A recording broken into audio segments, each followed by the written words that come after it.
Cultura Geral. Apoio Cultural. Faculdades Milton Campos. Venha ser referência. Estude com quem já é. Instituto Santa Terezinha. Ensinando com qualidade. Mais de 40 anos de experiência em ensino fundamental.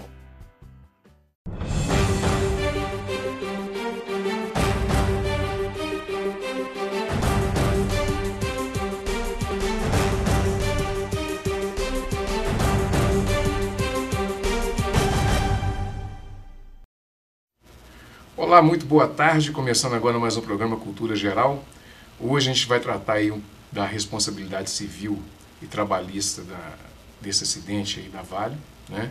É um assunto que não vai cessar tão cedo, porque a gente precisa tratar desses aspectos todos que envolvem toda a comunidade, né? Principalmente aqui da região metropolitana de Belo Horizonte, onde perdemos muitas vidas. Muitas famílias foram afetadas e a gente tem que discutir sobre as responsabilidades de cada ente, né, de cada pessoa jurídica, né, que está envolvida nesse acidente, nessa tragédia na realidade que foi esse acidente aí de Brumadinho. Sejam todos bem-vindos ao programa Cultura Geral. É um prazer sempre fazer o programa Cultura Geral nas tardes aqui, de segunda a quinta-feira, ao vivo. Bom, nós estamos recebendo aqui o Dr. Lucas, seja bem-vindo mais uma vez, não precisa apresentar, né? Mas é importante falar para esse público, né, Lucas? Seja bem-vindo. Boa tarde, Betão, é sempre um prazer enorme estar aqui. Já está até decorado já, né? Bruna, você é muito bem-vinda mais uma vez, já é de casa também, está falando nos bastidores, está um pouquinho nervosa, depois de 5, 10 vezes já veio no programa, já apareceu mais do que eu, não precisa ficar nervosa não. Boa tarde, Betão. Boa tarde aos seus telespectadores. É um prazer estar aqui com vocês. Bruno, vamos começar esse bate-papo. Assim, o que a gente pode entender de responsabilidade civil da Vale nesse acidente? Bom, em relação aos direitos de reparação civil dos trabalhadores, nós devemos pensar em várias possibilidades. É aquele trabalhador que estava no local de trabalho e veio a óbito, e aquele trabalhador que foi atingido pelo acidente, porém sobreviveu e permaneceu com sequelas incapacitantes. São duas situações diferentes. Em relação a esse trabalhador que sobreviveu, porém com sequelas incapacitantes, que é a perda ou redução da capacidade laboral, ele deve ser indenizado. A Vale tem a responsabilidade de reparação integral dos danos ocasionados, porque trata-se de uma reparação civil. Todo aquele que comete um ato ilícito que enseja dano a outrem deve reparar os danos em toda a sua extensividade. As famílias, quais os direitos que as famílias das pessoas, não só que perderam, mas as famílias que vão ficar com um dano permanente, até mesmo dentro do aspecto psicológico, né? O trauma, né? As crianças, tem uma série de coisas, né? Sim. Nesses casos de acidente de trabalho, os trabalhadores eles têm direito a uma indenização, que eu prefiro chamar de reparação, porque a indenização ela nunca vai levar aquela situação a retornar ao status quo ante, né, o status anterior do acidente. Então, eu prefiro utilizar o termo compensação. Seria uma compensação de valores em termos de danos materiais, danos morais, danos pela perda de uma chance e danos psíquicos, né? Danos, poderia também ensejar danos existenciais. Em relação aos danos materiais, pode-se requerer em juízo uma pensão vitalícia para os familiares, a título de reparar, compensar aquele valor que o trabalhador contribuía no âmbito familiar, e além disso, danos morais para os herdeiros, em virtude de toda dor psicológica sofrida, ocasionada. Pode-se também requerer em juízo os familiares, né, da vítima, que nesse caso estou falando daquele que veio a falecer. Pode-se requerer também as despesas com funeral. Todas as despesas decorrentes do acidente devem ser arcadas pelo empregador. Já no caso daquele trabalhador que sobreviveu ao acidente e, em virtude desse acidente, ficou com alguma sequela incapacitante, que é uma limitação funcional, uma morbidade física, psíquica, existem também duas situações. Aquela em que o trabalhador sofreu uma perda total da capacidade laboral e aquela situação em que ele sofreu uma perda parcial. Então, se ele sofreu uma perda total, ele deve ser indenizado em toda essa extensividade, né, com 100% de incapacidade laborativa. O que a jurisprudência atualmente tem deferido é uma pensão mensal vitalícia no valor do último salário que foi aferido nesse trabalho, até pode ser arbitrado até 78 anos de idade, de acordo com a tabela do IBGE, ou a expectativa de vida do momento em que está sendo julgado, ou pode arbitrar um pensionamento mensal vitalício. Geralmente, os advogados costumam requerer que esse pagamento da pensão mensal vitalícia seja feito em parcela única, de acordo com o artigo 950 do Código Civil. O dever de indenizar por toda a vida, porém, o pagamento em parcela única, além dos danos decorrentes das despesas médicas, tratamentos, e aí envolve todo tipo de tratamentos fisioterapêuticos, tratamentos de reabilitação, tratamentos com órtese, próteses, tratamento psicológico e os danos morais, além dos danos materiais, os danos morais. Lucas, na área trabalhista, de fato, o que a pessoa tem direito ali? Aquela pessoa que morreu. E a família, o que ela pode requerer, que tipo de assistência jurídica ela precisa ter e que tipo de assistência pode ser pedido para esses trabalhadores que vieram a falecer e esses que ficaram inválidos, ou que ainda não se sabe a situação, né, de ausência, né? Como é que você trabalha isso, principalmente na seara trabalhista? Você tocou num ponto muito interessante, Betão, de pessoas que ainda não foram localizadas. Então não se sabe ao certo onde elas estão. O Código Civil traz a hipótese de ausência, mas em casos de tragédia, em que a vítima estava sujeita a risco e é de se esperar que ela tenha vindo a óbito, a própria legislação civil já traz a presunção de morte, mesmo sem a fase da ausência. Então, essas pessoas desde já podem entrar na justiça pleiteando o que a colega aqui acabou de dar uma aula, né? Em caso da família, a pensão vitalícia. Em caso de lesões corporais e perda parcial ou perda permanente de capacidade laborativa, inclusive dependendo do tipo de situação, pode ocorrer da pessoa por um tempo ficar inapta ao trabalho e depois voltar a adquirir a capacidade laborativa. Então, inclusive nesse período ela não poderia ser demitida, ela ficaria no período de estabilidade e depois ela retornaria aos serviços.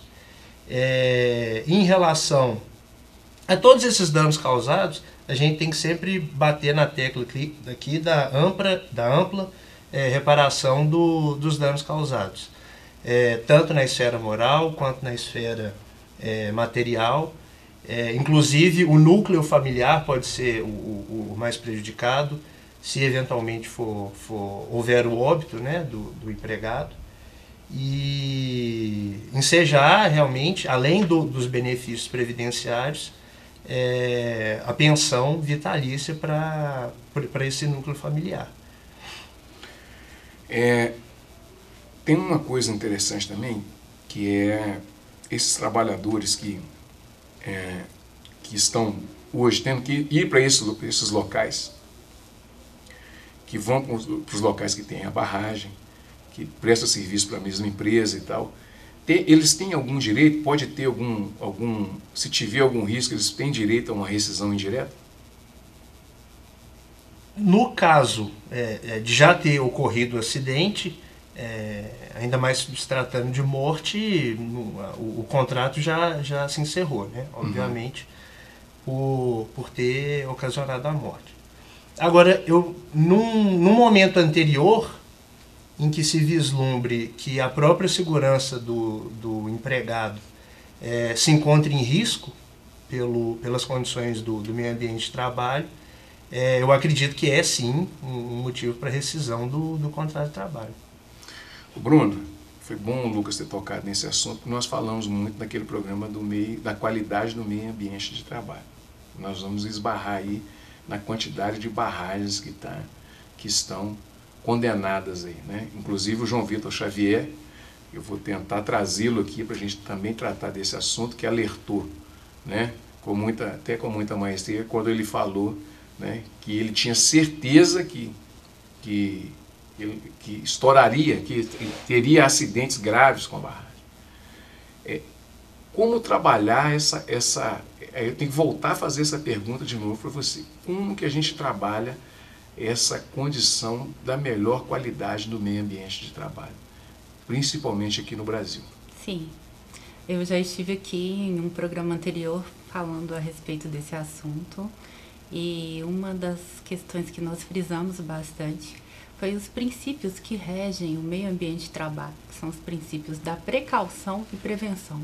O empregador, ele tem o dever, a responsabilidade de zelar pela segurança e saúde dos trabalhadores. Segurança, saúde e rigidez física do meio ambiente de trabalho. É dever do empregador. Então, se o empregado se sente lesado nessa situação e verifica que o seu meio ambiente de trabalho ocasiona algum risco à sua integridade física, ele deve imediatamente comunicar aos órgãos responsáveis. E existe na doutrina, inclusive, uma teoria que vem ganhando força, que é da greve ambiental. O trabalhador individual, ele pode fazer a greve? É um questionamento que os doutrinadores e os estudiosos do direito do trabalho têm feito. Porque a greve, ela deve ser, a princípio, em virtude de um dano coletivo. Só que quando se trata de saúde e integridade física do trabalhador, nós estamos falando de um direito fundamental. Então, se os trabalhadores observarem que aquele meio ambiente de trabalho representa algum risco à sua saúde, integridade física, ele deve imediatamente comunicar ao sindicato, comunicar ao Ministério, o extinto, né? Extinto Ministério do Trabalho, aí um outro problema, uma outra polêmica, né? No caso seria o extinto Ministério do Trabalho e Emprego, Ministério Público do Trabalho, lavrar um boletim de ocorrência, porque aquele risco pode ocasionar a morte de um trabalhador ou de vários trabalhadores, o que é um crime, né? É um risco à vida, é um homicídio que aconteceu, né? Um homicídio. Nesse caso, os trabalhadores, eles devem ficar muito atentos, apesar que a responsabilidade, de acordo com a própria Lei 8.2.13, é do empregador em zelar pela saúde e segurança dos seus trabalhadores. Ô Lucas, me veio esse questionamento de novo, que é assim, esse pessoal que trabalha nessa mina e que ainda continua prestando serviço em algum lugar perto disso, ele pode pedir a rescisão indireta? Essa era uma pergunta direta, ele pode pedir rescisão indireta tendo em vista esse acidente, se tiver próximo disso aí? A rescisão indireta, para ela ocorrer, tem que se comprovar fatos graves o bastante para ensejar esse direito. A falta grave o bastante do empregador para se ensejar esse direito. Ocorreu o dano, ocorreu o rompimento da barragem. Hoje em dia, não sei ao certo qual que é a situação, se tem estabilidade, se não tem, mas ao meu ver hoje em dia não sei dizer se há um risco iminente ou não há um risco iminente de pessoas continuarem trabalhando ali na região. Se não houver um risco iminente, eu acredito que não enseja rescisão indireta pelo simples fato disso já ter ocorrido. Isso eu estou falando se, obviamente, a pessoa não tiver sofrido o dano, algum dano físico decorrente do rompimento da barragem. Agora, se eventualmente o empregado está trabalhando no local e de forma reiterada ele comunica que está trabalhando num local perigoso ou insalubre e o empregador nada faz, eu acredito que ensejaria, sim, ainda mais ante a gravidade dos possíveis futuros danos que o rompimento de uma barragem poderia causar, eu acredito que ensejaria, sim, uma rescisão indireta. Lucas, outra coisa que eu queria te perguntar é o seguinte, a importância que tem a Justiça do Trabalho, porque hoje se discute muito que vem se discutindo muito de um ano mais ou menos para cá, que o trabalhador exige muito do empregador através da legislação trabalhista. Como é que você vê a importância da Justiça do Trabalho e essa ideia de cessar com a Justiça do Trabalho? Como é que você vê tudo isso? Olha, Betão, eu acho que esse tipo de pensamento vem de pessoas que eu acredito que não tenham muito contato com a realidade, não tenham muita sensibilidade com o dia a dia social. Que a Justiça do Trabalho é um órgão extremamente importante para a manutenção dos direitos, e a gente está falando de garantias básicas constitucionais na maioria dos casos. Isso, sem sombra de dúvidas, isso já é discutido amplamente. Agora, é bom a gente sempre tratar do argumento antimajoritário, que é os benefícios sociais que a Justiça do Trabalho traz, não só para o empregado, mas também para o empregador, por incrível que pareça. A Justiça do Trabalho é um instrumento de pacificação social imenso. Lides trabalhistas não resolvidas dentro do seu tempo pode gerar aí um aumento de greves, um aumento da insatisfação social de maneira geral no meio ambiente de trabalho. Então, tudo isso deve ser levado em conta.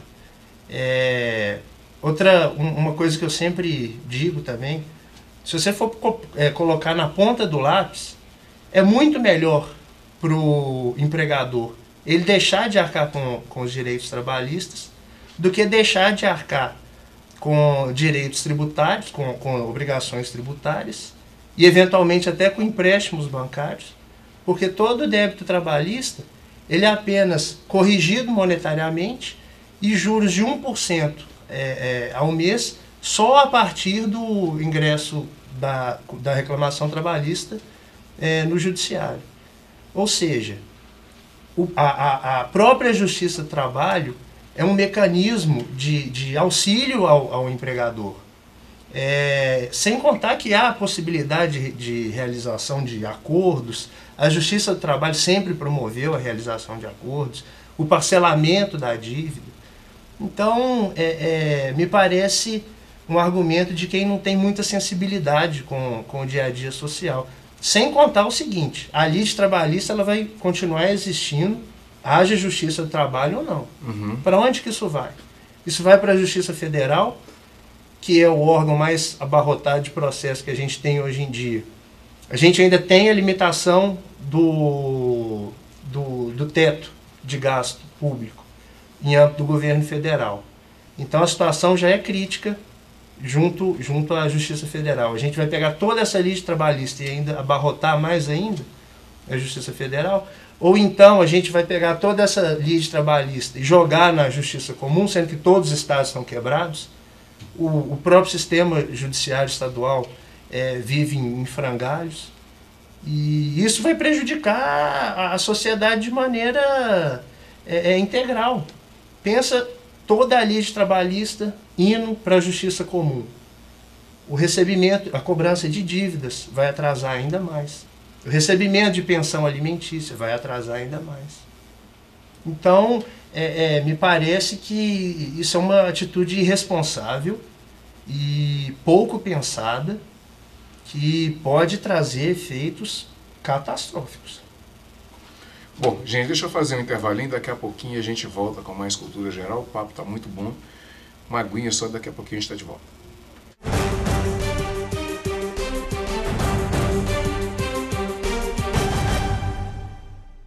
Cultura Geral. Apoio Cultural.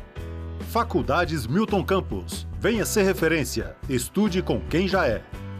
Instituto Santa Terezinha. Ensinando com qualidade. Mais de 40 anos de experiência em ensino fundamental. A terra só tem um pouquinho de água. A gente liga, deixa a torneira todo dia ligado. Fecha. Tem que pegar um balde, pegar a água onde lava as roupas, aí lava o carro. Eu cuido com muito carinho a água. O planeta é lindo demais, a gente não pode deixar ele morrer. Apoio TV Banqueta. Quanto mais mochilas se fecham, mais oportunidades se abrem para todos. Sua colaboração não financia só mais um caderno. Quando você doa, dá a chance para milhares de crianças e adolescentes continuarem estudando. Colabore e veja como você constrói essa história. lbv.org/nota 10. Proteger a infância é acreditar no futuro. Apoio TV Banqueta. Cultura Geral. Apoio Cultural. Faculdades Milton Campos. Venha ser referência. Estude com quem já é. Instituto Santa Terezinha. Ensinando com qualidade. Mais de 40 anos de experiência em ensino fundamental.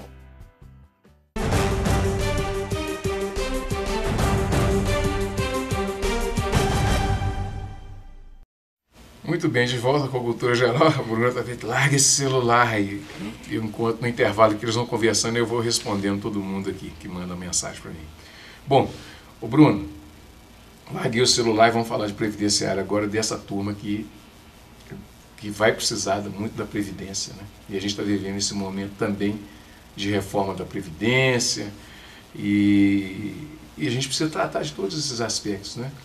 Como é que fica a Previdência e o direito dessas pessoas que foram atingidas por essa catástrofe lá em Brumadinho?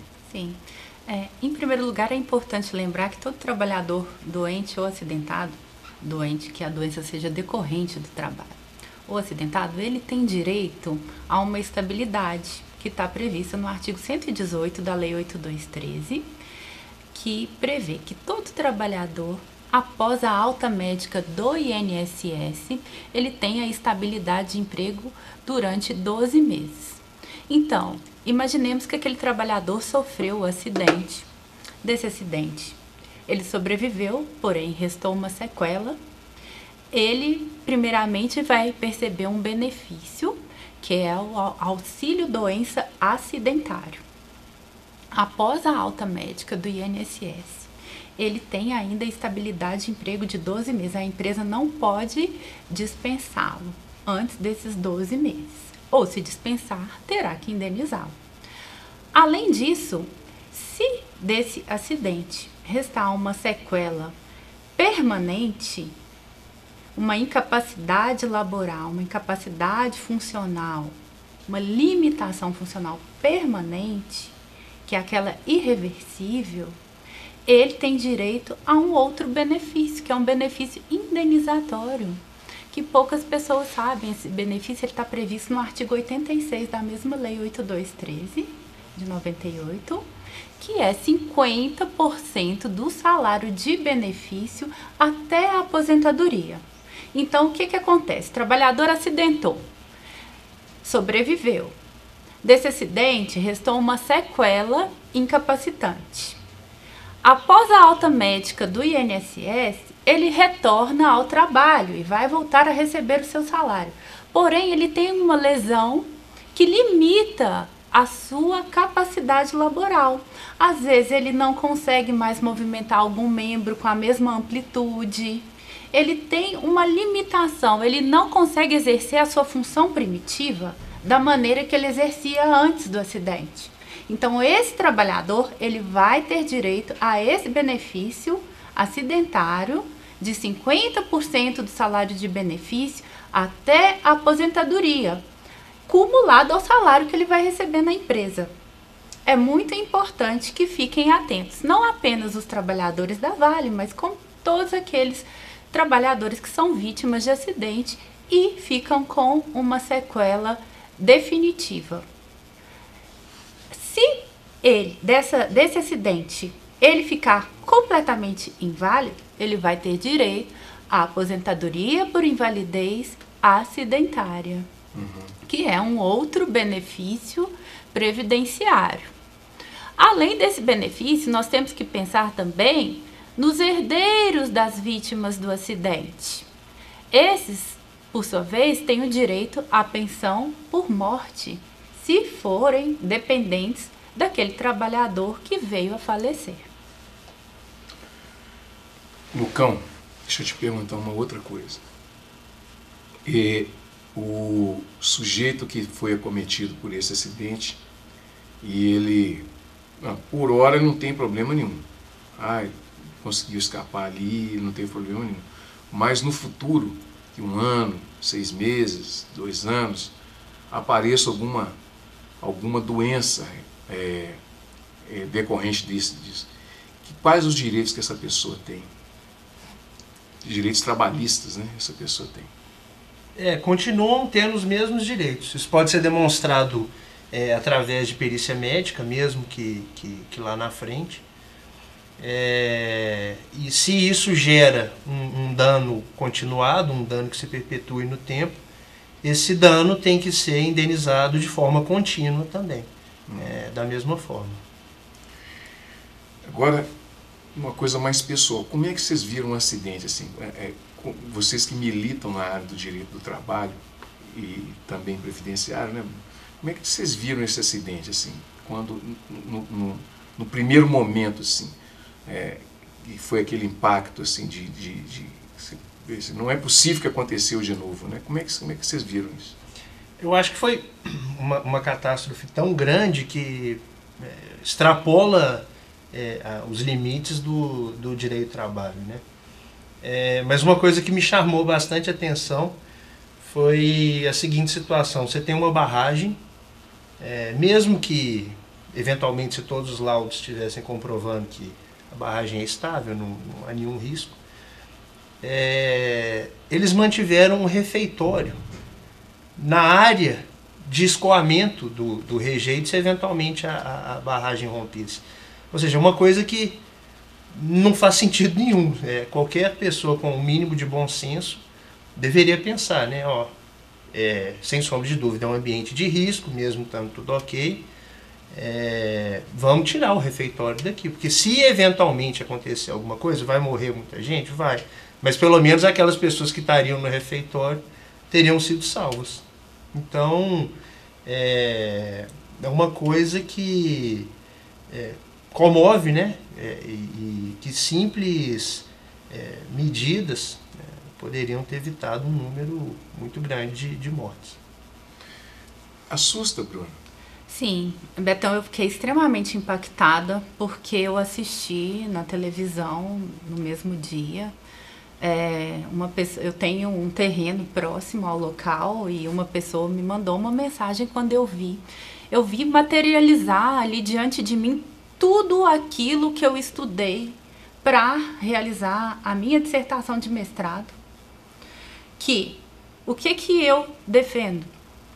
Os princípios da precaução e prevenção. O empregador não tomou medidas preventivas. E outra coisa, nós havíamos falado aqui no programa anterior que os países desenvolvidos, eles transferem para os países subdesenvolvidos aquelas atividades de maior risco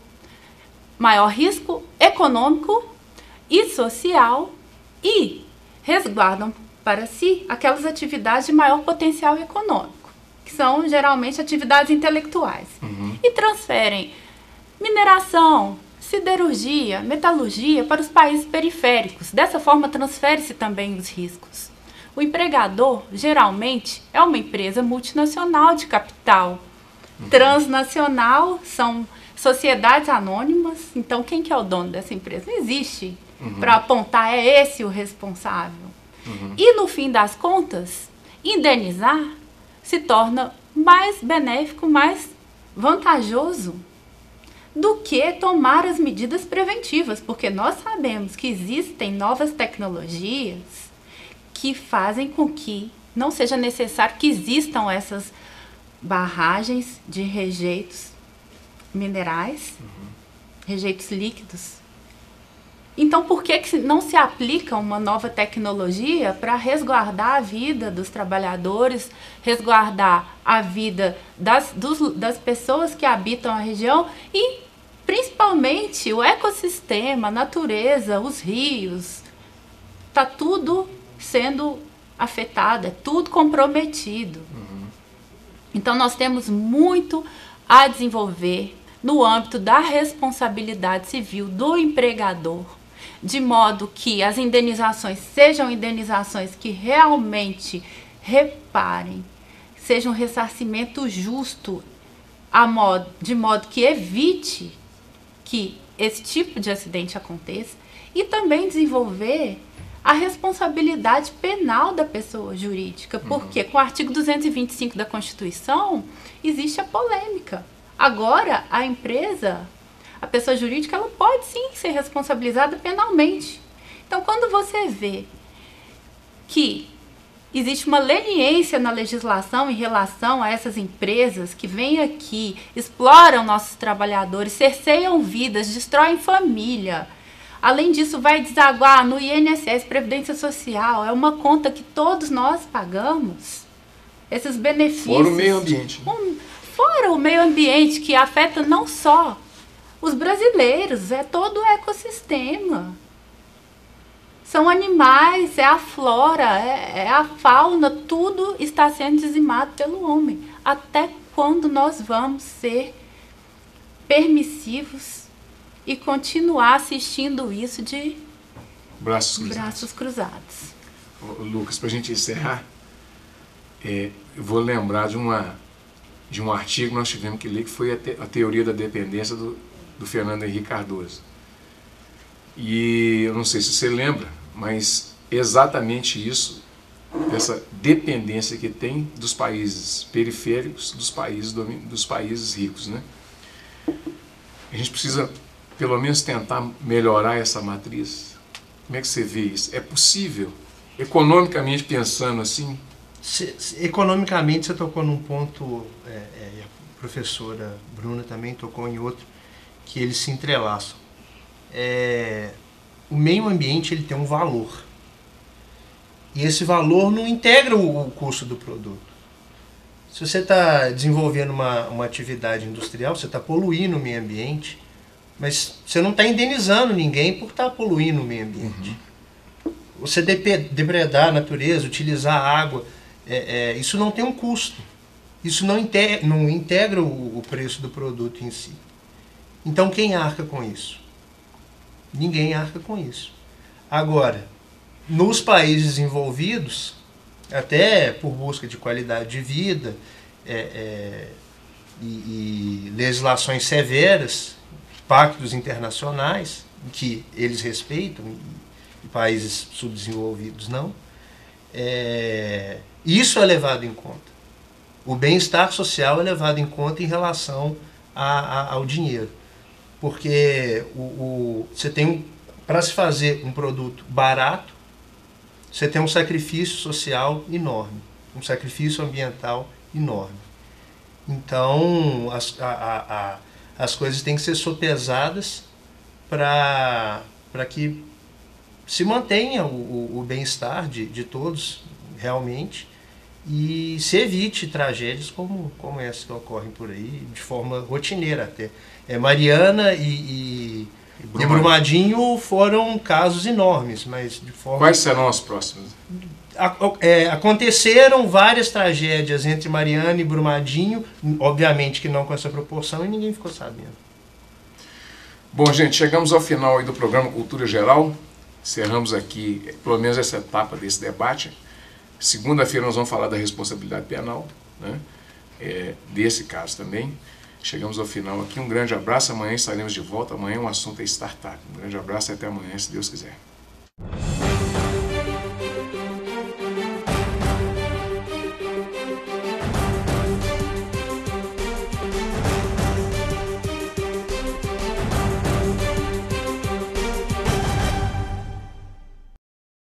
Cultura Geral. Apoio Cultural.